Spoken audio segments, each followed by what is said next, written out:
तो सीएम नीतीश की यात्रा से जुड़ी हुई इस वक्त बड़ी खबर आ रही है। प्रगति यात्रा के दौरान सीएम ने अब तक 38 घोषणाएं की और इनमें से 21 घोषणाओं को कैबिनेट से मंजूरी मिल चुकी है। अलग अलग विभाग में 7 योजनाओं का प्रस्ताव, 4 योजना को NHAI को भेजा गया है, 6 योजना को रेलवे में मंजूरी के लिए भेजा गया।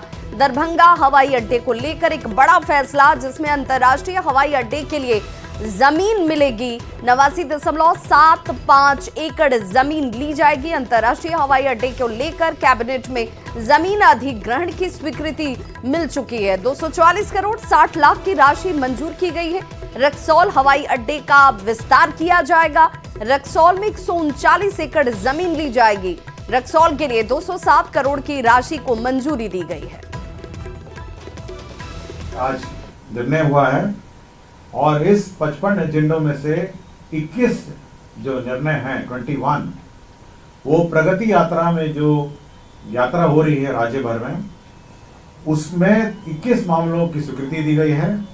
इसमें 2,960 करोड़ 48,18,435 रुपए इसमें स्वीकृत हुए हैं। और इस खबर पर ज्यादा जानकारी के साथ पटना से न्यूज 18 संवाददाता संजय हमारे साथ जुड़ चुके हैं। संजय, जो सवाल बार बार विपक्ष उठाता था कि इस प्रगति यात्रा से बिहार के लोगों की कोई प्रगति नहीं होगी, तो इस कैबिनेट में जितने प्रस्तावों को मंजूरी दी गई, बता रहा है कि सरकार इसे लेकर बहुत गंभीर है। जी बिल्कुल। और देखिए 55 एजेंडे थे और 55 एजेंडे में जो 21 एजेंडे थे वो सीधे प्रगति यात्रा से जुड़े हुए एजेंडे थे और इस पर सरकार ने 2,960 करोड़ 48 लाख रुपए की स्वीकृति दी है। तो ऐसे में आप समझ सकती हैं प्रगति यात्रा के दौरान जो विकास और कल्याणकारी योजनाओं को सीएम नीतीश कुमार आम लोगों के बीच उसको सौंप रहे हैं, तो इससे ये रिलेटेड एजेंडा था, महत्वपूर्ण एजेंडा था। इसके अलावा गन्ना किसानों के फायदे के लिए भी सरकार ने 70 करोड़ रुपए की स्वीकृति दी है कैबिनेट के माध्यम से और अब 20 रुपए की बढ़ोतरी की गई है गन्ना के मूल्य में।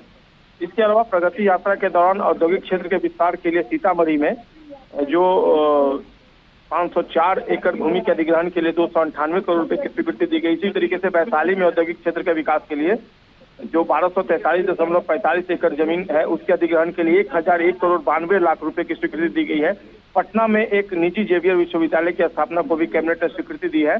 बिहार म्यूजियम के सामने जो सरकारी आवास ऑफिसर फ्लैट, उसके लिए 246 करोड़ रुपए की स्वीकृति दी गई है।